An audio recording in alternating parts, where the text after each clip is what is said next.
진실탐사 엔터테이너 있는 대로 다 까 최경영의 이슈 오도독. 안녕하십니까. 최경영의 이슈 오도독 시작하겠습니다. 저는 KBS 최경영 기자고요. 국민의힘 이번 주도 국민의힘 이야기를 안 할 수가 없습니다. 계속 국민의힘 이슈여서 제가 이렇게 하는 게 아니고요. 지금 정치 상황이 그렇습니다. 쭉 그렇고 민주당은 당 대표가 선출이 됐는데 그 이후의 스토리들도 재밌을 것 같습니다. 뭐 정치라는 게 정당 내부의 사정도 있을 것이고 정당 바깥의 사정도 있을 것 같은데 어떻게 흘러가게 될지 오늘 두 분이 또 해안이 있으신 분들이에요. 장성철 공론센터 소장님 자리하셨고요. 안녕하세요.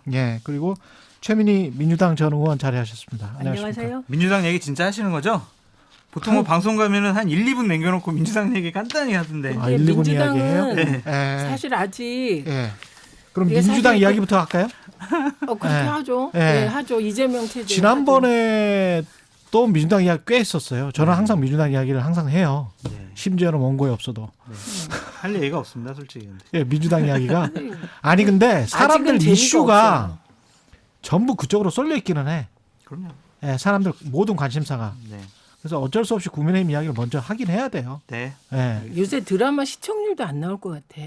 너무 재밌어. 그렇죠. 드라마틱해요.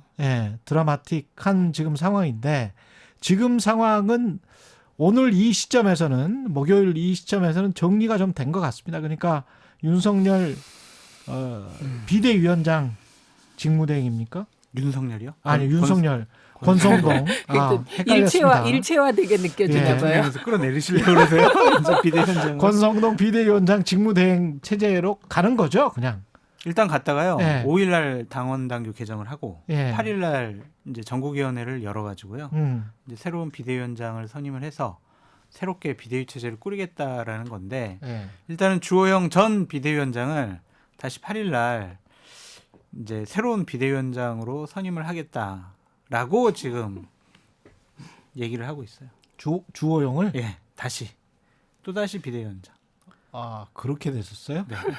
근데 원래는 뭐 많은 분들이 또 주호영 비대위원장 하지 말고 그냥 주호영 전 비대위원장이 원내대표 해가지고 그냥 직무대행 체제로 하고 이렇게 하는 게 어떻겠냐. 그랬더니 주호영 전 비대위원장이 한 명이라도 당에 있는 의원들 한 명이라도 반대하면 난 안 하겠다라는 거는 안 하겠다라는 뜻이었거든요. 근데 비대위원장을 또 하시게 되면은 이준석 대표가 또 가처분 신청을 또 걸어서 또 법원 판결이 또 안 좋게 나면 또 그만둬야 되잖아요. 그런 위험성을 왜 하시려고 하는지 솔직히 이해가 되지 않습니다. 근데 당원 당규 바꿔서 이제 법원에서 저렇게 바꿨으니까 그렇게 결정했으면 뭐 법원이 지적한 대로 바꿨으니까 이번에는 봐줄게 이렇게 나올 수도 있는 거 아니에요? 근데 소급 적용이잖아요. 소급 적용이다. KBS 사장님이 최경영 앵커를 너무 싫어해요. 그래서 잘랐어. 그래서 자르고 싶어해요. 자르고 싶어해. 근데 내부 규정에 자를 수 있는 방법이 없어요. 방법이 없어. 그래서 내부 규정에다가 이 이슈 오도독을 할 때 검정색 셔츠를 입고 오면은 징계를 한다라는 규정을 넣어요. 그래가지고 9월 10일부터 바꿨는데 9월 1일 날에도 입었잖아. 그러니까 잘라. 징계. 비유 잘하네. 그러면은 이게 말이 됩니까? 비합리적이잖아요. 어때요? 일단 지금 이제 정치 실종이 모든 거의 한 출발점이잖아요. 지금 말씀하신 거에 뭐가 섞여 있냐면 대개 정치는 속으로 난 이준석을 쫓아내고 싶어. 그렇죠. 그런데 이게 절대 드러나면 안 돼요. 정치는. 이미 다 드러났는데. 아니 그러니까. 제일 따봉해서 지금 그 얘기 하는 거예요. 드러나면 안 돼. 안 드러나면서 이준석을 쫓아내야 되는 거예요. 원래 정치는. 원래 그렇죠. 그런데 이준석을 쫓아내고 싶어 한다는 게 체리따봉으로 다 드러났단 말이죠. 드러나 버렸어. 그럼 속마음이 다 드러났어. 그럼 이럴 때 정치를 할 줄 아는 사람들은 그 속마음을 접어요. 우회한단 말이죠. 사실 정치라는 게 직진만 하는 게 아니잖아요.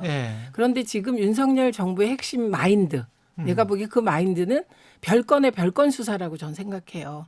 지금 이 과정을 보면서 저는 또 그렇게 비유를 하시네. 아니 왜냐하면 이번 사태에서 법원에서 가처분이 인용됐을 때 그때 되게 중요한 전환 포인트예요. 그럼요. 그때 사법부 불복하면 안 되잖아요, 우리나라는. 그러면 약간 지는 척하면서 돌아갔으면 이렇게 안 복잡하다고요. 그런데 그때 키를 진 게 누구냐? 법률지원단이에요. 그리고 법률지원단장이 검사 출신 의원이세요. 그러니까 그런 해석을 내놓은 거잖아요. 이게 상황이 이러니 원인이 이렇다 이게 아니라 여기서 약간 다른 해석을 해서 돌파를 하는 거예요. 그리고 다른 쟁점을 만드는 거예요. 그래서 저는 그때 비대위원장은 직무정지 됐는데 직무정지 되기 전에 임명한 인사행위는 유효하다. 거기서부터 모든 게 출발한 거거든요. 잘못이죠. 비대위원장이 직무정지됐으면 비대위도 유효하지 않다고 해석하는 게 맞아요. 그런데 특수부 검사들이 수사할 때 보면 팩트가 A야. 그래서 A로 기획해서 수사를 했어요. 그런데 이게 사실이 아니었어요. 그럼 이걸 접는 게 아니라 파생된 다른 식으로 또 수사를 해나가잖아요. 그래서 저는 이 모든 사태의 핵심은 별건의 수사 마인드에서 비롯됐다. 이렇게 혼자 보고 있었어요. 그러면 사태의 핵심의 책임은 네. 결국은 윤석열 대통령이다. 그렇게 생각을 하시는 거네.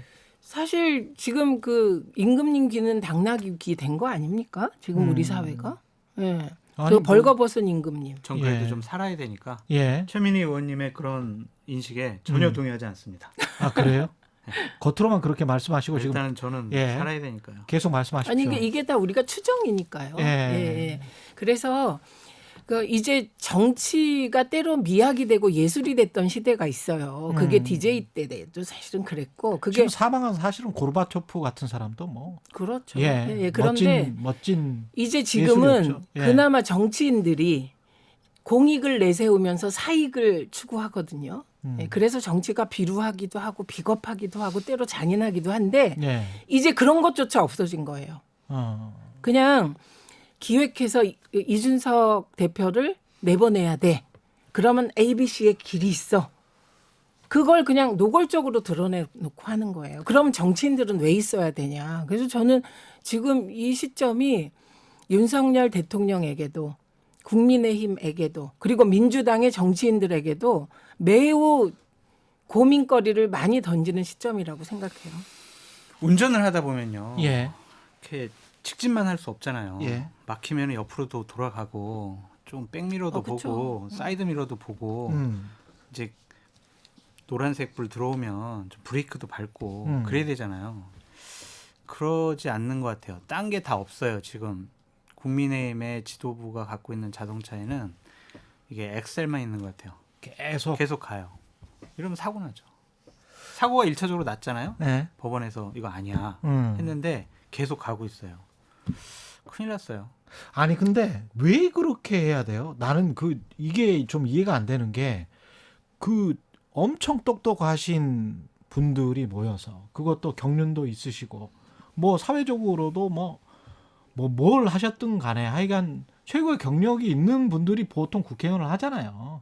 그러면 그분들이 다 모여서 100명 이상이 모여가지고 한 115명 됩니까 지금? 115명. 네. 국민의힘이 모여서 왜 이렇게 국민들이 의아하게 생각하는 결정을 계속 연달아서 합니까? 대통령의 뜻이니까 그런 거죠. 그러니까 자기 말을 금방 대통령의 뜻이니까. 동의하시네요. 동의하죠. 아까는 동의 안 한다고? 일단은 그것도 하나 근거로 근거로 넘겨둬야 된다. 네. 대통령께서 내부 총질이라고 예. 이준석 당대표에서 얘기를 하셨고 이준석 당대표에 대해서 뭐 징계 절차를 밟았던 당에 대해서 그리고 그 당시에 원내대표에 대해서 정말 체리따봉도 보내시잖아요. 거기에 대통령 뜻이 다 있는 거죠. 윤핵관들이 권력을 잡을 것이다. 다음번 전당대회 때에도 대통령이 원하는 사람이 당대표가 될 것이다. 그러면은 대통령의 뜻에 따라서 2024년도 총선의 공천이 행사될 것이다. 그러니까 초재선 의원들은 영남에 주로 많이 포진돼 있잖아요. 예. 수도권 우리 몰라. 민심 뭐 상관없어. 이준석 대표 쫓아내는 거 비합리적, 비상식적 그런 지적받아도 나는 일단은 영남 지역에서 나는 공천만 받으면 나는 배지를 다시 달 수 있으니까 나는 재선 3선 할 수 있으니까 일단은 대통령의 뜻을 완전히 당에서 실현시키는데 일사불란하게 하자라는 거죠. 그리고 다른 얘기한 사람을 너는 틀렸어. 너는 내부 총질자야. 너 나가. 이렇게 낙인 찍혔잖아요. 그럼 거기 앞에서 다른 얘기를 할 수가 없죠. 그러니까 대통령 뜻이기 때문에 이런 일이 벌어지는 거예요. 그러네. 지금 듣다 보니까 115명 중에서 의원총회에 참석한 사람들이 보통 한 7, 80명 정도 네. 되고 끝까지 남는 사람들이 한 65명 정도 되는데 그렇죠. 그 중에서 확실한 영남권 의원들 생각을 해보니까 네. 그 숫자네. 네. 그 숫자네. 그 숫자네. 그래서 여기서 조금 더 분석을 해보면 이렇게 되는 거예요. 서병수 전국위 의장. 예. 예, 물러나면서 기자회견을 합니다. 음. 그러니까 본인은 지금 상황에서 원내대표 뽑아서 그가 비대위원장을 하면서 그 사태를 수습하는 게 합리적인 길이 있는데 예. 이렇게 가는 걸 이해할 수가 없다. 그 그렇죠. 얘기를 분명히 했어요. 네. 그런데 자기가 걸림돌은 되지 않겠다. 그렇게 말할 때 사람의 심리가 얼마나 복잡합니까? 지금 장 소장님이 처음에 제가 임금님기는 당나귀 상황 아니에요? 그랬을 때 저 동의하지 않습니다. 똑같은 스탠스인 그러네요. 거죠. 그러면 서병수 의장과 같은 스탠스는 몇 명이나 될까? 저는 의총에 참여하지 않는 대부분이 그 스탠스일 거라고 봐요. 이걸 그리고- 최강 시사에서 안 짚었네. 아깝다. 그렇고요. 이거는 아니 저는 지금 굉장히 중요한 국민의힘의 이야기네. 예. 분화를 보는 거예요. 분화를. 예. 그러면 안철수 대표는 노골적으로 치고 나왔어요. 동의하지 않아. 나는 이거에. 예. 이건 뭐냐? 이 사람은 당대표만 할 사람이 아니잖아요. 그렇죠. 대권이 목표다 보니 이분도 두 마리 토끼를 잡고 싶은 거예요. 그런데 일단 두 마리 토끼를 잡을 때 당대표가 돼야 잡을 수 있는 건지 아닌지 모르겠으나 만약에 조금 더 생각을 했다면 당대표 안 해도 나는 민심을 잡고 민심으로 얻겠다. 이런 계산을 이미 한 거예요. 그렇죠. 제가 어제 한 얘기를 보셨어요? 어디요? 어디 그대로 나가서 어디서 있어요? 네? 못 봤는데. 어제 주영진의 뉴스 브리핑에 나가. 저는 죄송합니다. 저는 나만해. SBS 똑같은 얘기했어요. SBS 안 봅니다. 예. 그러니까 내가 무슨 얘기를 하냐면 볼 시간이 없어서 안 예. 보는데 지금 국민의힘 내부가 이렇게 분화되는 과정이 보인다는 거예요. 예. 이거는 미래 예측, 나의 미래 진로와 관련하여. 그래서 아까 말씀하신 대로 영남권에 공천만 받으면 안전하게 국회의원 되는 분들 중심으로 지금 돌돌동 윤심과 결합해서 가고 있다.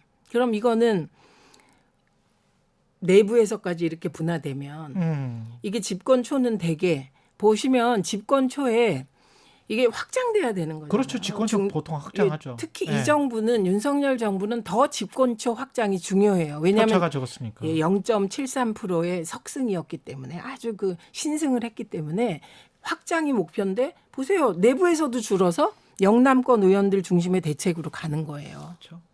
그러니까 이거는 저는 이게 또 민주당의 기회라고 생각하지 않아요. 제가 왜냐하면 지지율이 국민의힘이 그래도 좋아.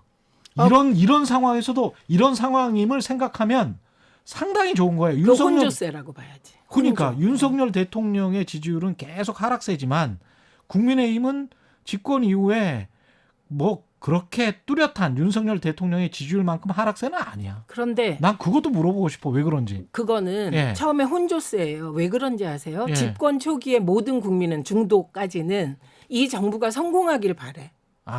그렇지. 예, 그리고 이 정부가 성공하길 바라면 성공해야 지지를 한국이 좀- 유지해 줘야 되고. 그렇죠. 저도 성공하길 바래요. 그렇죠. 지금 걱정돼 죽겠어. 그리고 삶이 팍팍하니까 일단. 아니 일단 우리 네. 방송 출연했는데 KBS 어려워지면 출연료가 준단 말이지. 그렇지. 딱 그런 거지. 예, 이거는 모든 국민의 심리거든요. 그래서 그런데다가 지금까지는 그렇게 크게 국민의힘이 실수했다고 생각하지 않았어요. 과거에 대한 판단이잖아요. 여론조사 결과는. 그렇죠. 그런데 저는 지금 돌돌동 서병수 의장의 사태, 부의장의 정국이 대행, 직무대행이 또 처리하는 거예요. 지금 국민의힘은 대행 체제야. 여기저기가 다. 예. 이거는 다음 주부터 반영된다. 이렇게 봅니다. 근데 이제 저 같은 사람은 예. 계속 이제 보수파 쪽에서 정치를 해왔고, 그렇죠. 저는 뭐 언제나 이제 보수파 쪽을 찍었는데, 저는 얼마 전까지만 해도 여론조사를 오면 국민의힘, 윤석열 이렇게 했는데 최근에 여론조사가 오면은 저는 좀 뭐 지지하는 정당이 없습니다. 이렇게 하지. 저 같은 사람이 민주당에 국민의힘의 여러 가지 비합리적이고 비상식적인 이준석 몰아내기, 내쫓기 이런 폭력적인 행위가 벌어짐에도 민주당에 대한 지지를 밝히지를 못해요. 왜냐하면 그 중요한 것 중에 하나가 결국에는 이재명 당대표에 대한 거부감이 심해요. 와, 이재명 당대표 정청래 최고위원 1등. 아, 도저히 민주당은 지지할 수가 없어. 그런 마음이 있는 거죠. 그게 이제 대선 때 연장선상이라고 봐요. 윤석열 대통령 그 정치 초보고 과연 대통령으로서 자격이 있을까? 국가 경영 잘할까? 그래, 그럼 다른 사람 두고 이재명 안 돼. 이래서 지금 국민의힘의 지지율이 그렇게 안 떨어지고 민주당의 지지율이 그렇게 치고 못 올라가는 것 같아요. 사람 때문이다. 장 소장님의 분석은 조금 더 중도 친화적이고 온유한 느낌이라고 해야 되나? 그러니까 뭐라고 해야 되죠? 그러니까 이제 강한 느낌의 이재명이나 네. 뭐 이렇게 좀 센 느낌의 그런 남자가 아니고 네. 뭔가 좀 김동연 느낌이라고 해야 되나? 네. 네, 약간 좀 그런 쪽으로 만약에 민주당이 지도부를 선출을 했으면 네. 돌아섰을 것이다. 중도층이. 그래도 안 돌아서요. 지금 중도 그러니까 이 이야기를 민주당 또 지지자들은 막 하잖아요. 그게 아니고 네. 일단 국민의힘을 지지하던 분들이 민주당으로 오르려면 네. 그건 탄핵과 같은 사태가 벌어질 때지 그냥 국민의힘을 지지했다가 지지를 유보하거나 철회하더라도 지지정당 없음으로 가지 민주당으로 직방 오는 일은 없어요. 콘크리트 35%가 네. 그대로 유지되면서 여론조사 할 때만 나는 지지정당 없음. 가끔 기분이 나쁘면. 그렇게 되는 거예요. 민주당이든 국민의힘이든 네. 그렇게 되는 거예요. 예, 그렇게 되는 거지. 네. 그런 일은 없어요. 그러니까 장 소장님이 민주당을 지지하는 일은 없을 것이다. 없다. 저는 이렇게 봐요. 돌아가시기 전까지는. 그런데 그래서 제가 그런 탄핵과 같은 박근혜 탄핵 네. 그때와 같은 상황이 오면 그때 모르죠. 그거는 일부가. 의원님 저 이런 적이 있어요. 뭐냐면 지난번 경기도지사 선거 때, 그러니까 이게 민심 네, 중에 그 얘기 하나라고 하려고 보시는데 지금. 경기도지사 선거 때 전 투표 안 했거든요. 예. 왜 투표를 안 했냐면 유승민 당시 후보가 김은혜 후보보다 훨씬 더 민심에서 앞서 나갔잖아요. 근데 윤핵관들이 당심 당원들을 동원해가지고 민심을 역행하는 선택을 하게 만들었어요. 예. 그건 옳지 못하다고 생각을 했어요. 결과적으로 보면. 네. 예. 그래서 전 당연히 나가서 투표를 했어야 되는데 나가면은 제가 자칫 잘못하면 민주당 후보를 찍을 수 있겠다라는 생각이 들더라고요. 안 나가는 게 낫겠다. 네, 아직은 내가 민주당에 대해서 왜냐 그 당시에도 이재명 선대위원장 막 나가서 막 이렇게 막 연설하고 다니는 거 보면 개항을 거부감이 해 또 들더라고요. 직접 나왔고. 네. 그래서 못 찍겠더라고요. 네. 그래서 또 투표를 안 했지 이렇게 뭐 저도 막 민주당을 지지하거나 그러기는 어렵다. 지금 요 얘기에 답이 있는데 네. 선거에서는 김동연처럼 민주당 색깔이 옅은 사람, 네. 민주당 지지율이 낮을 때 민주당 색깔이 옅은 사람을 내보내는 건 선거 전략에서 아주 잘하는 거예요. 네. 그러면 예를 들면 그 김은혜 후보가 조금만 더 안 좋은 후보였으면 그러면 국민의힘 지지자 중에 옅은 층이 김동연을 찍을 수 있어요. 그렇죠. 이건 선거의 법칙이야. 예.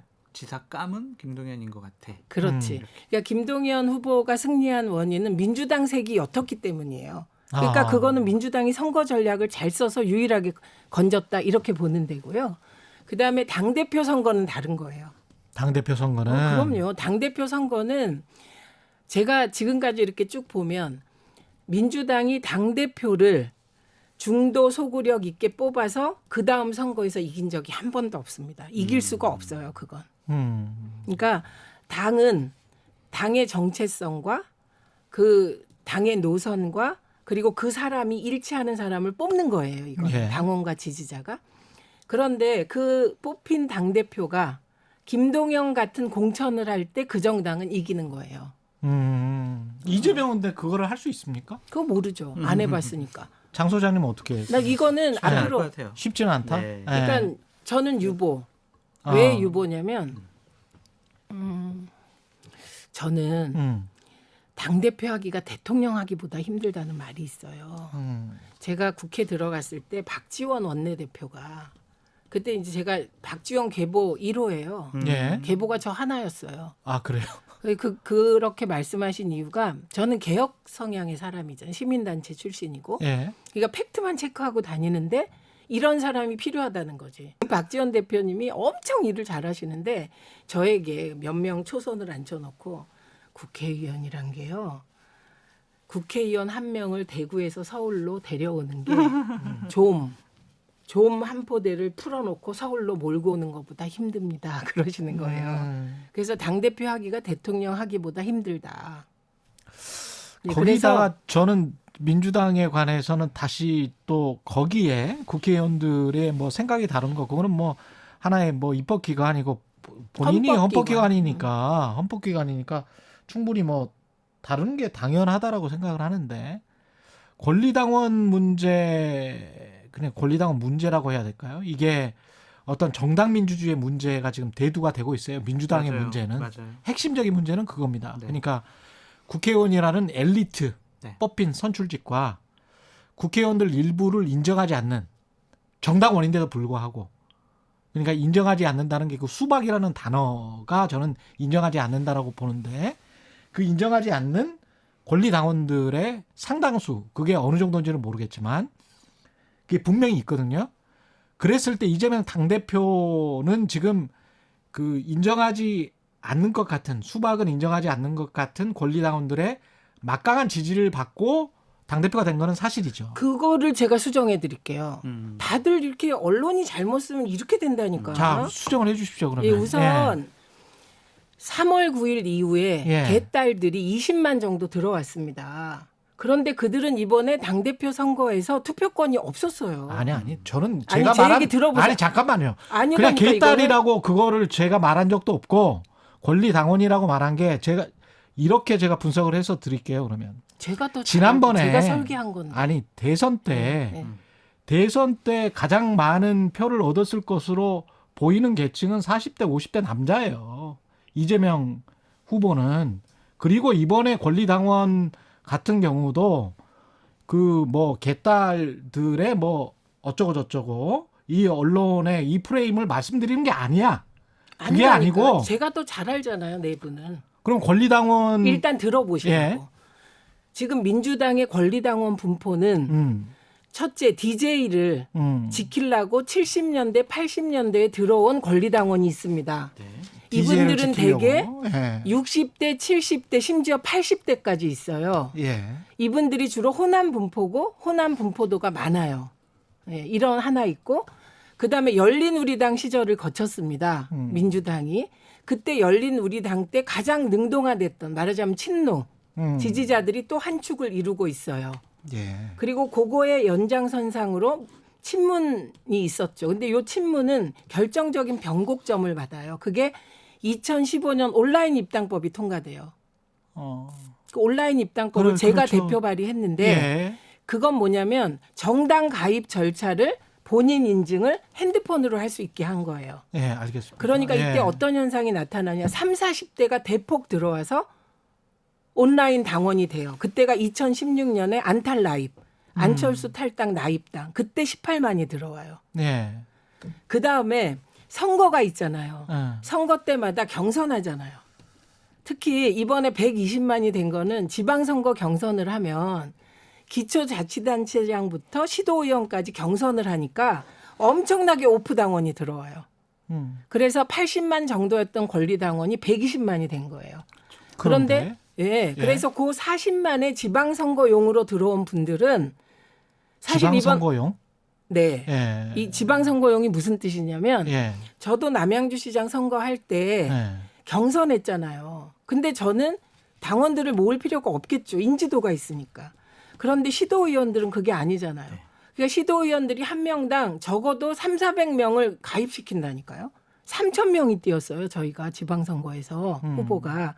그러니까 그때 경선을 위하여 내가 지지하는 A를 지지하러 온 분들은 사실은 경선만 끝나.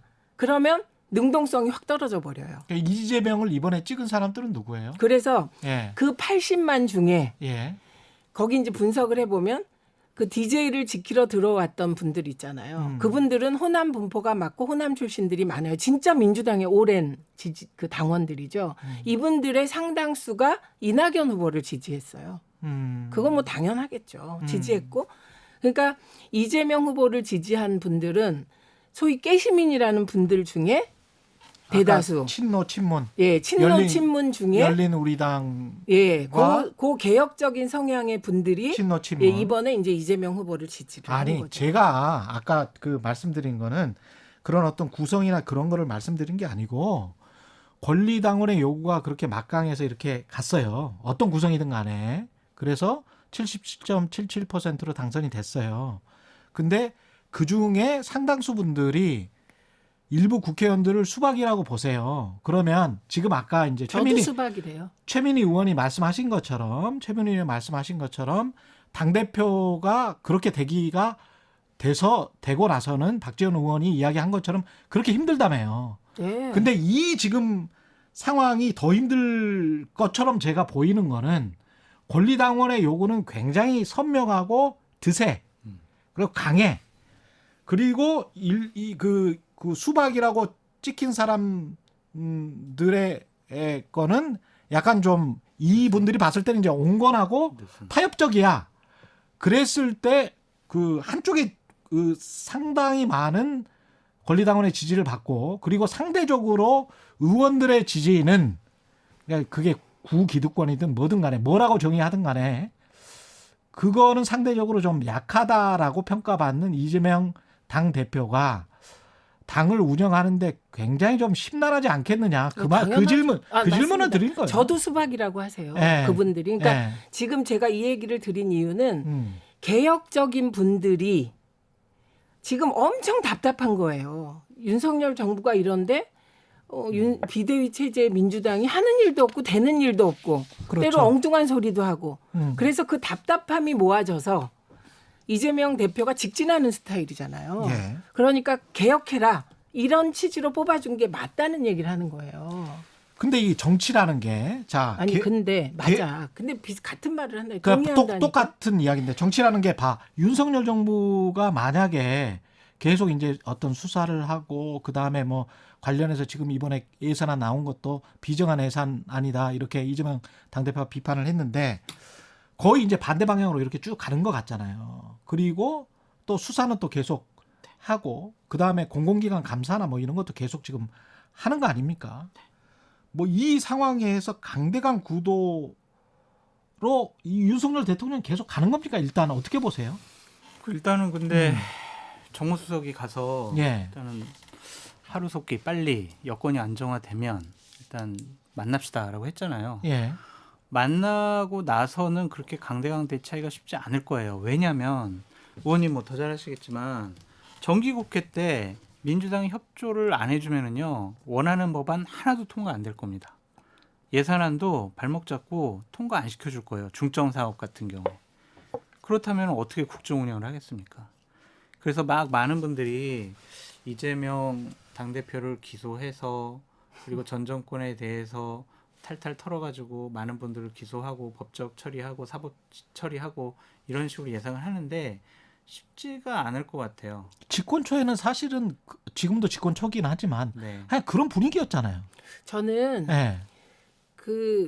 지금 이제 이게 얘기가 막 섞여서 지금 최경영 섞어서 해요. 그냥. 네. 최경영 앵커가 이게 훨씬 나. 얘기하듯이 민주당 입장에서 이재명을 중심으로 이 세상을 풀려고 하면 예. 그거는 한계가 있죠. 네. 왜냐하면 야당이니까. 예. 그 국회 들어가서 제일 먼저 느끼는 게 국회는 왜 이렇게 힘이 없지 이거예요. 그러니까 167명을 막 크게 보는데 힘이 없어요. 근데 제가 방송위원회 부위원장 할 때는 인사도 할 수 있고 FTA도 내가 구상한 대로 해서 방송 막아드렸잖아요. 행정부니까. 예. 그러니까 권한이 있죠. 왜 대통령을 하려고 하겠습니까? 예산도 운영하고 뭐 이럴 수 있기 때문에 하는 거라. 그래서 아무리 야당 대표가 잘해도 종일 수밖에 없다. 주는 윤석열 대통령이다. 이걸 분명히 해야 얘기가 풀려요.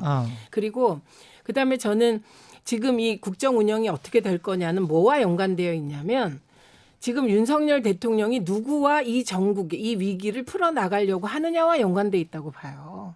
그런데 지금 흐름으로 보면 국회 출신 윤핵관은 멀리하고 네. 검찰 출신과 관료 출신하고 같이 하겠다는 걸로 보여요. 저는. 그렇게 보이죠. 예. 그러면 이게 위기에 처했을 때 대처하는 방식이 다 달라요. DJ는 적극적으로 대안을 제시해요. 국민들을 향하여. 그렇게 해서 돌파를 해요. YS는 뭐 다 아는 스타일이고 그다음에 노무현 대통령은 그냥 원칙대로 자기 얘기를 하세요. 그냥 쭉 직진 네, 이렇게 가요. 문재인 대통령은 관망하는 스타일이세요. MB는 어떻게 했어요?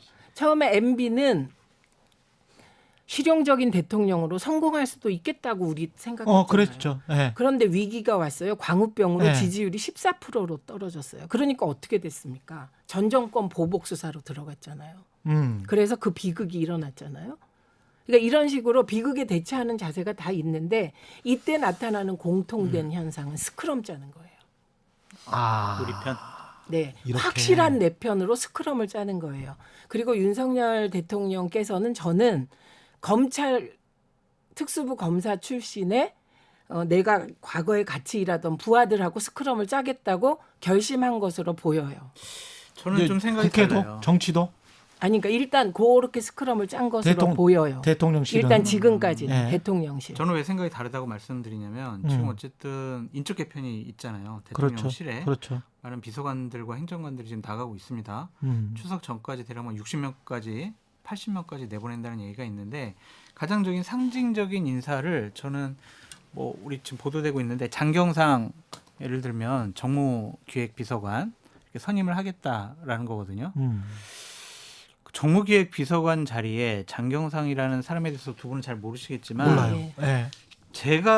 저도 이제 정치권에서 25년 있었는데 현존하는 보수우파 진영 내에서 최고의 판단력과 능력과 전략 전술을 짤 수 있는 사람이에요. 와. 되게 합리적으로. 아 그분은 오. 근데 뭘 하셨는지 좀. 저랑 같이 신한국당 96년도 당 동기였고요. 아 당직자예요? 당직자 아. 출신이었고요. 그다음에 2007년도와 2012년도 박근혜 캠프에서 전략 기획을 본인이 혼자 다 담당했어요. 아, 그래요? 네. 특히 이제 2012년도에 박근혜 대통령이 했던 처음부터 끝까지 캠페인과 여러 가지 정치적인 스케줄을 다 짰던 사람이에요. 상당히 능력이 있는 사람입니다. 예. 그 사람이 박근혜 정권 때 처음에 기획에 거기 국정기획에 선임 행정관으로 들어갔는데 몇 달 만에 때려치고 나옵니다. 이대로 가서는 박근혜 정부 힘들고 망한다. 자기가 아무리 내부에서 얘기를 해도 안 듣는다. 이건 큰일 났다. 그러고 본인 자리를 던지고 나올 정도로 정의감도 있는 사람이에요. 그리고 작년에 처음 윤석열 대통령이 이제 검찰총장 그만두고 정치를 선언하고 캠프를 짜려고 할 때 그 사람을 영입하려고 그랬어요. 그래가지고 윤석열 당시 총장의 핵심 측근이 만나서 여러 가지를 얘기 들어가지고 보고서도 주고 해서 다 오케이를 했는데 하나에서 걸렸어요. 네. 나에게 정권을 달라. 정권을 주면은 내가 하겠다. 근데 정권은 줄 수 없다. 해가지고 캠프에는 못 들어갔거든요. 근데 그렇구나. 지금도 저는 말 속에 다 답이 있다고 생각해요. 예. 조금만 더 얘기할게요. 예. 그런 상황에서 지금 검찰 출신 쪽이라든지 아니면은 대통령과 되게 가까웠던 다른 전직 의원들을 안 쓰고 이 사람을 썼다라는 거는 국정 기조가 확 바뀔 수 있다고 생각이 들어요. 그래요? 여러 가지로. 그래서 만약에 이 사람이 희망적인 저는 지금 말씀. 희망적으로 봐요. 예. 왜냐하면 능력이 워낙 탁월한 사람이기 때문에 그렇기 때문에 이 사람이 스케치를 그리고 그림을 그리는 대로 윤석열 정권이 만약에 흘러간다면 이거는 아마 민주당은 정말 긴장하셔야 될 거예요. 혹시 저 친인척 관계는 아니죠? 아니. 저는 그런 일이 같은 생겼으면 좋겠어요. 그런 일이 생겼으면 그 좋겠어요. 정도로 능력이 예. 네, 그런데 그 사람은 똑같이 정권을 달라고 요구할 거고 네. 정권을 줄 수가 없을 테고 그리고 그 박근혜 정부 초기에 뭐 하려다가 안 되겠다 나왔다는 일은 반복될 가능성이 크다. 권력의 생리라는 건 전 그렇게 봐요. 근데 이전에 이제 그렇게 했었는데 정권을 안 줬는데 지금은 정권을 줄것 준다고 같다고? 하니까 본인이 이제 승낙을 한 거죠. 근데 그게- 정무기획 비서관이라는 자리가 있고 거기에서 이분이 충실하게 롤을 한다고 할지라도 네. 아까 지금 두 분이 동시에 제기한 검핵관 같은 이야기였었잖아요. 검찰 관계자였는데 근데 이런 것 같아요. 총무하고 인사를 지금 장악하고 있는 거 아니에요? 근데 대통령실에. 이거 따져보자고요. 예. 이진복 정무수석, 홍지만 제1 정무비서관, 예. 경인호 제2 비서관 저 다 알거든요. 예. 정말 좋은 형들이에요. 정말 좋은 사람들이에요. 인품도 훌륭하고. 근데 이분들이 과연 정무 기획을 할 줄 알까? 전략 기획을 할 수 있을까? 저는 좀 회의적이거든요. 그분들은 잘할 수 있는 역할이 다른 곳에 있어요. 근데 정무 기획을 맡겨 놓으니까 대통령이 보기에 능력 있다라고 스스로 생각하는 그 검찰 출신 윤핵관들이 보기에는 이 정도 수준 가지고 우리가 이 사람들 정말 수준이 좀 별로네라고 생각했을 것 같아. 인정을 못하는 거죠. 이 국회 사람들의. 카운터파트일 수 있는 네. 가령 뭐 지금 저 검사 출신들 사선이긴 하지만 권성동 의원이랄지 이런 분들이 인정을 해줄까요, 이분을? 아니, 인정하죠. 그러니까 인정할까? 지금 예. 그분들이 인정하는 거 하나도 안 중요해요. 안 중요해요? 그러니까 윤핵관들도 이제 대통령이 인정해야 돼. 검찰 그럼요. 출신, 검사 출신 윤핵관들도 이제 그 사람의 보고서라든지 아니면 판단 능력이라든지 여러 가지 예측 같은 것을 쭉 한번 브리핑 받고 뭐 보고서 같은 걸 보면은 충분히 인정하고 알아서 하세요라고 할 정도로 그렇게 저는 능력이 뛰어난 그러니까 예. 어떤 개인 A가 아무리 능력이 뛰어나도 그냥 장기판에 예를 들면 차가 되나 네. 포가 되는 정도예요. 왕이 될 수는 없는 거예요. 그렇죠. 예, 그래서 예. 이 기대가 돼서 갑자기 특수부 검사 출신의 윤석열 대통령이 DJ가 된다는 말을 하는 거예요. DJ는 이런 판단을 하셨어요. 그래서 DJ가 결국은 집권하게 되는 건 이해찬을 끝까지 쓰고 마지막까지 신뢰하고 그 막 본인한테 대들고 탈당하고 이래도 끝까지 국회의원을 주면서 옆에 데리고 같이 일을 하거든요. 그래서 정보통신 부분도 이해찬한테 기획을 맡겨요. 그러니까 그거는 윤석열 대통령이 갑자기 바뀌어서 DJ가 된다면 가능한 일이에요. 근데 의원님 그게 갑자기 예. 바뀌는 게 아니라 그게 윤석열 대통령의 스타일 같아요. 자기가 딱 처음 보고 능력이 있다. 정말 전문성이 있다. 신뢰를 줘요. 라고 하면은 그래 네가 알아서 해. 그렇게 될 것 같아요. 그러니까 이렇게 되는 건 제 말은 섹스피어가 그랬어요. 인간의 본질은 안 바뀐다고. 그리고 저는 제가 좀 기대 좀 해주세요. 4개월밖에 안 지났잖아요.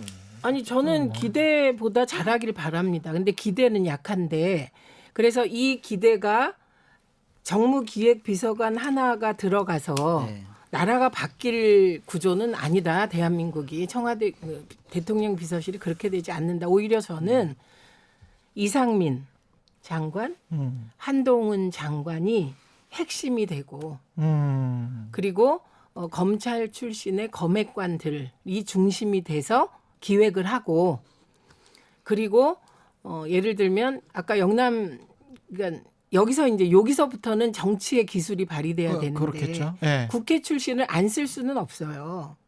국회의원 안 쓸 수 없다고. 예. 그런데 우리가 아는 윤핵관이 굉장히 많았다는 거 아니에요. 예를 들면 윤상현 의원 같은 것도 다른 의미의 그분도 다른 의미의 윤핵관이었다. 이런 얘기가 나오잖아요. 예. A그룹 윤핵관. 그러니까 대통령이 라면 끓여주는 장제원 의원 같은 윤핵관이 있고 체리 따봉 해준 권성동 의원 같은 윤핵관이 있고 근데 권성동 의원은 사실은 현실적 힘을 가진 거죠. 원내대표가 그렇죠. 됐으니까. 원내대표니까. 그리고 장제원 의원은 라면을 아무리 끓여주고 계란 2알을 넣어줘도 그런 보도가 있더라고요. 그렇더라도 공식적인 직위가 없는 윤핵관은 비선일 수밖에 없는 거예요. 게다가 임명직은 안 한다고 했으니까. 이제. 아니 이제 그건 지금 한 거고. 예. 그렇게 되는 거고 그 외에 또 그러면 대통령께서 그 두 사람만 만났겠습니까? 예, 그러니까 다른 분들로 국회와의 관계를 고려한 인선을 또 하시겠죠. 그런데 이럴 때 핵심이 뭐고 핵심 아니니까 왜 디스플레이가 뭐냐를 보면 저는 뭐 그 한동훈, 이상민 두 장관이 이제 뭐 핵심 중에 핵심으로. 아니 근데 조금만 더 얘기하면 예. 그 사람은 레벨이 다른 사람이라니까요. 그래서 지금 현재 장경상을 정치권에 있는 중요한 역할을 하는 그런 국회의원들이나 아니면 다른 쪽에서 대통령을 뒷받침하는 사람들이 일단은 그 사람 하면 일단 넘버 원으로 딱 쳐줘요. 그러니까 제아이는 정말 고수 중에 고수죠. 유비가 전 제갈량을 얻었다. 그렇게까지 말씀드리고 싶고 딱 들어가면은 제갈량이 처음에 딱 들어가서 관우랑 장비를 딱 정리한 것처럼 가서 여러 가지 일들 다 정리할 거예요. 그러면 그 이상민 정도로. 장관과 한동훈 장관을 그냥 내각의 내각하고는 일국의 좀 장관 다르죠. 내각하고 지금 대통령실에서 정무기획한다는 것은 다르기 때문에 한번 지켜봐 보세요. 정말 많은 부분들이 알겠습니다. 되게 한번 정상적으로 지켜보겠습니다. 정상적으로 들어올 거예요. 돌아올 그럼 거예요. 우선 정상적이면 네. 일단 원내대표부터 뽑고 네. 돌돌동부터 해결해야 되잖아. 그런 좋은 얘기세요. 네. 원내대표는 그만 지금 둔대잖아요. 아니, 본인이 해결한 다음에. 저는 저 이준석 전 당대표도 그 토사구팽 당하는 느낌인데 네. 그 느낌은 확실한데 그 권성동 원내대표는 지금 체리타봉 한 번 받고 본인이 사선까지 올라온 건 윤석열 대통령의 도움을 받고 올라온 건 아니잖아요. 그럼요. 그렇죠? 관계가 달라요. 그렇죠. 그리고 이제 원내대표가 됐고 본인도 검사 출신이고 이렇게까지 할 필요가 있습니까? 누구한테 대해서? 그 이준석에 대해서요? 윤석열 대통령에 대해서 이렇게까지 네. 충성을 다 바칠 필요가 좀 실망스러워요. 그게 있습니까? 왜냐하면 윤석열 대통령은 정치를 안 해보셨잖아요. 예. 본인은 정무적인 감각이 있다고 생각하지만 그것은 검찰총장이라는 옷을 입었을 때의 정무적인 감각이지 상대방이 많고 많은 사람들을 설득해야 되는 정치에서의 정무적인 감각은 대통령이 없다고 보여지거든요. 그러니까. 그럼 정치에서 오래 했던 권성동 의원 같은 분들이 대통령의 밝은 귀와 눈이 돼서 대통령이 그러면 안 됩니다. 예. 아니, 준석이 뭐 내부 총질 한다고 생각하시겠지만 그래도 준석이가 있어야 20, 30대 우리가 견인해 나갈 수가 있고 그리고 지방선거 대선 다 준석이 때문에 이기지 않았습니까? 그러니까 정상적으로 내년 1월이나 아니면 내년 6월에 정상적으로 이렇게 좀 처리하면 될 것 같습니다. 설득을 했어야 되는데 그렇지. 그걸 못했어요. 그러니까 저는 그게 참 진짜 비통한 심정. 권력 주변에 안 가보셨구나. 예. 최민희 의원님은 얘 너무 당연하다. 저는 예. 권력의 법칙이 몇 가지 있어요. 권력의 법칙. 그리고 권력 투쟁의 법칙이 또 있어요. 예. 권력 투쟁의 법칙은 끝까지 간다예요. 갈 때까지 가서 한쪽이 뭐 굴복하거나 죽거나 이래야 끝나지 권력 투쟁하다가 중간에 아 죄송합니다 이런 경우는 한 번도 못 봤다는 거죠. 의원님 저는 당위성을 얘기한 거예요. 그렇지. 그랬어야 한다. 그다음에 그렇죠. 평론가로서 교수로서의 그거 아주 당했어. 좋은 말씀이세요. 그다음에 또 하나 권력의 법칙은 후보일 때 이게 다 달라지거든요. 아. 그러니까 한 당의 대권 후보가 되는 경선 과정에서 후보는 가장 겸손해요. 예. 많은 말을 그렇죠. 들어요. 맞아요. 예. 그다음에 일단 후보가 되잖아요. 그럼 그 당 내에서는 대통령이 되는 거예요. 그렇죠. 그리고 후보와 후보 중심으로 바뀌어 버려요. 그때부터 지금 얘기하는 이렇게 하십시오, 저렇게 하십시오가 안 통하기 시작해요. 그러니까 선거가 진행되면서 맞아요.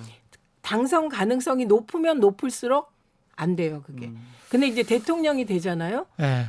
그러면 눈과 귀가 되라. 이게 얼마나 예전부터 왕에게 안 되면 이게 계속 얘기를 하겠습니까? 도끼 들고 가고. 예. 네, 그러니까 예. 해야죠. 예. 그런데 그래서 사람들은 안 되는 일이기 때문에 마치 성경 말씀을 다 지키고 싶지만 못 지키고 사니까 성경 말씀을 계속 얘기하듯이 그렇죠, 그렇죠. 이 또한 현실 세계의 권력에서는 직언하는 사람은 죽게 돼 있고 네.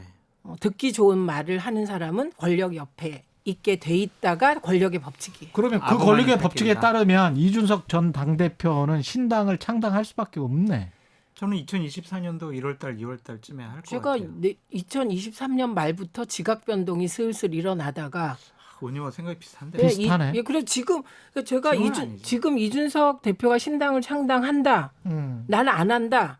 아무 소용이 없어요. 그 말은. 네. 지금 당장에 이준석 대표가 신당 창당하면 그 절차도 복잡하지만 당 만들면 당사 비용은 누가 될 것이며 이준석 그렇지. 대표가 비트코인으로 아무리 돈 많이 벌어봤자 당 유지하고 이게 보통 일이 아니에요. 그리고 의원 한 명 없는데 맞아요. 불가능해요. 존재감도 없어져요. 오히려 지금 몸값이 더 높고 언론이 아예 당을 만들면 불러주지도 않아. 그렇지. 아. 근데 2024년도 1월달, 2월달에 양당이 다시 공천 끌어올릴 파동 거예요. 막 나고 또 뭐 예를 들면 국민의힘은 야 이거 백석도 못 얻겠다 여론조사 해보니까 그러면 다시 또 이제 비대위 또 구성되고 외부에서 또 영입하고 막 이렇게 난장판 될 거예요. 그랬을 때 제 3당으로서 네. 자 연동형 비례대표제가 있지. 자, 그렇죠. 각 뭐 호남은 민주당, 영남은 국민의힘 찍어주더라도 비례대표는 저희에게 한 표를 주십시오. 저희가 소금 역할을 하겠습니다. 그러면서 좀 공천에서 떨어진 그리고 또 외부에서 영입하는 괜찮은 이미지가 좋은 분들로 딱 스크럼을 짜면 충분히 비례대표 구석 충분히 이건 얻을 수 여당도 있을 것 같아요. 야당도 똑같은 맞아요. 현상이 벌어질 가능성이 높아요. 민주당도 당연하죠. 민주당은 그러니까 지금 왜 공천 파동이라고 우리가 표현하는데 그거의 동의어는 공천 개혁이에요. 그러면 다음에 저 개혁 공천 안 하고 어떻게 이깁니까? 개혁 공천이라는 게 기득권을 가지고 있는 당협위원장이랄지 이런 사람들 중에서 잘라 뭐 좀 이제 나가 주십시오. 뭐 이렇게 두 당 다 그렇게 당협위원장이라고 돌려 말하면 이게 네. 안 들어오세요. 예. 대개 공천에서 첫 번째 기준으로 국민들이 생각하는 건 현역을 몇 프로 물갈이 하냐. 아. 그 비율. 근데 비율 2016년 경쟁. 국민의당 파동이 왜 일어났는데 그때 김상곤 비대위의 혁신안 중에 20% 하위를 발표해 버렸어요. 그분들이 나가셨어요. 근데 그때는 안철수라는 대권 후보가 있으니까 호남 돌풍이 일어난 거거든요. 그러니까 공천 개혁 과정에서는 필연적으로 파동이 일어나게 되어 있어요. 그리고 국민들이 현역 국회의원에 대한 지지도 물어보면 거의 다 안 찍겠다요, 현역은.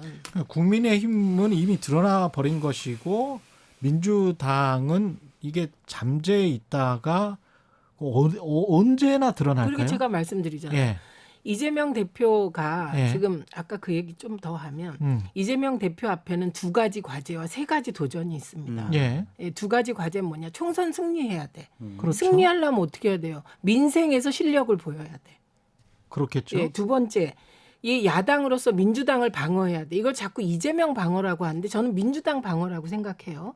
예, 그리고 국회 방어가 될 수도 있어. 지금 분위기상은. 네. 그러니까 이때는 민주주의 위기에 대항해서 싸워야 돼요. 예. 이 두 가지 과제가 모순되죠. 그렇죠. 민생은 협조해야 되고 민주주의 위기를 시정하려면 싸워야 돼. 예. 그렇지만 이 두 개를 어느 정도 수준에서 해내지 않으면 총선에서 승리를 못해. 그렇죠. 예. 총선에서 승리해야 또 다음 대선도 의미가 그러니까, 있지. 그러니까 일단 저는 대선 얘기하는 건 뭐 너무 멀고 너무 멀고. 총선에서 승리하는 사람이 돼야 대선 잡을 수 있으니까. 그렇죠. 예. 예. 이 두 가지 과제가 모순이니까 쉽지 않죠. 예. 예. 그다음에 세 가지 도전이 있어요. 첫째는 저는 정치보복 수사라고 생각해요. 이번에 협박이라는 단어, 직무유기에 의한 협박이라는 단어 국토부에 예, 예. 그것 때문에 허위사실 유포로 걸을잖아요. 예, 예. 참 무리하다고 보여요. 저는 그 부분은. 그런데 어쨌든 이런 식의 정치보복성 수사가 진행될 거라고요. 이걸 극복해야 돼. 이게 과제죠. 그렇죠. 그다음에 두 번째는 언론이 이재명 후보를 계속 욕해 왔는데 예. 갑자기 당대표 됐다고 그걸 멈추겠습니까? 비판적 시선으로 보도할 악의적 보도도 있을 거예요. 이게 예. 두 번째 도전. 세 번째는 여전히 이재명은 싫다는 당내 의원들도 계시고 예. 그리고 지지자들도 계세요. 막 그 진짜 싫다는. 그래서 지금 예. 막 욕하고 있어요. 민주당 지지자들 네, 중에 네, 네, 네, 예. 있어요. 그러면 그걸 흔히 반명 혹은 비명이라고 하는데 예. 이 세력과 통합할지 어떻게 할지도 결정해야 돼. 이게 세 가지 도전이에요. 그리고 1과 2와 3이 결합하면 민주당은 분열에 시달리게 돼요.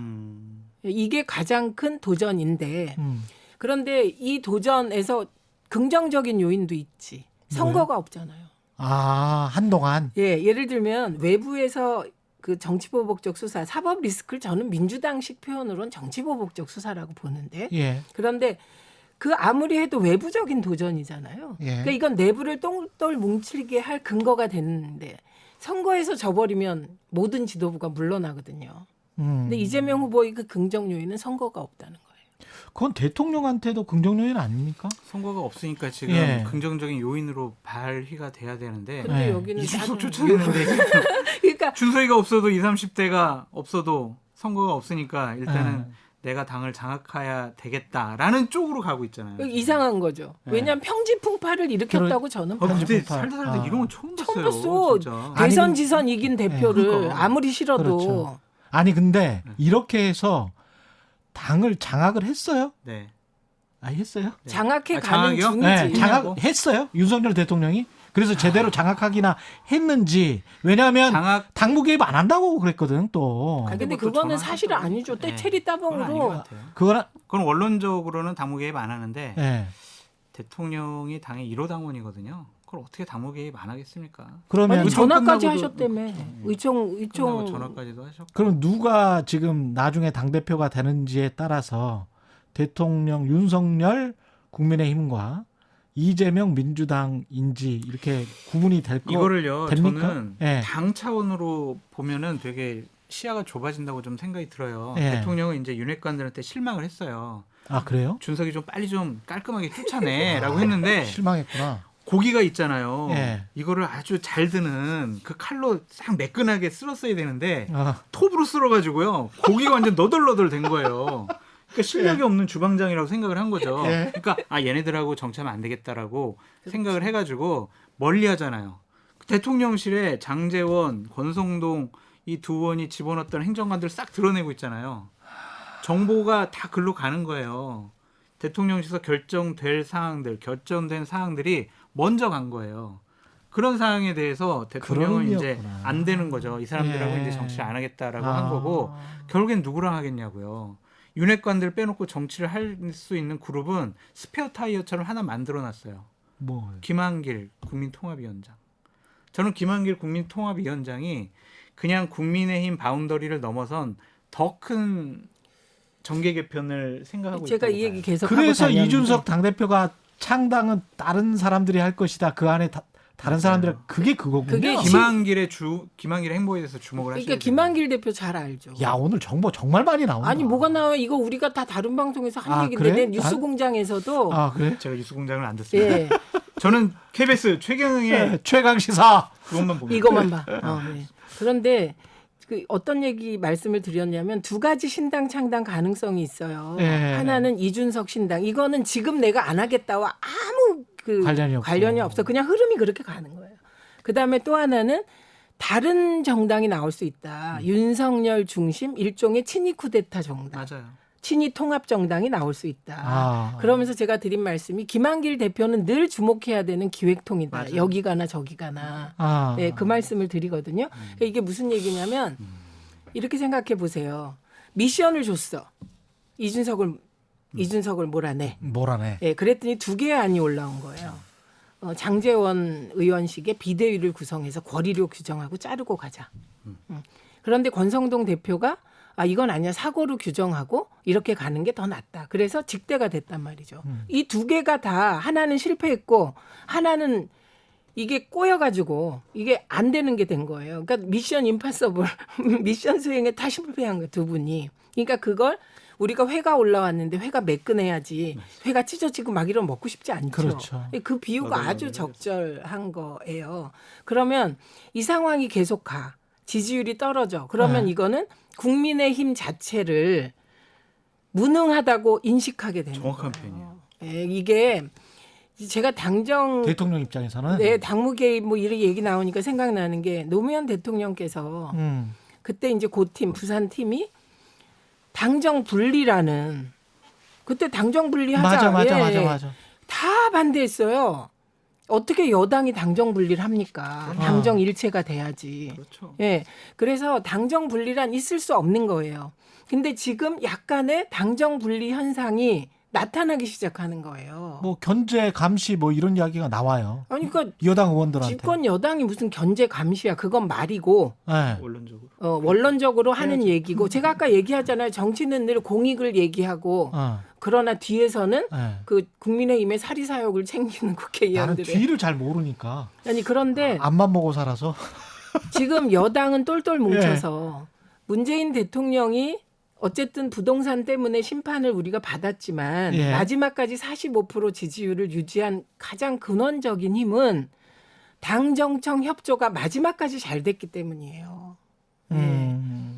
뭐 그런 그나마? 건데 예. 그런데 지금 저는 이 상황에서 가장 무서운 말을 한 사람을 한 명 봤어요. 자료를 쭉 보다. 그게 김재원 전 의원이에요.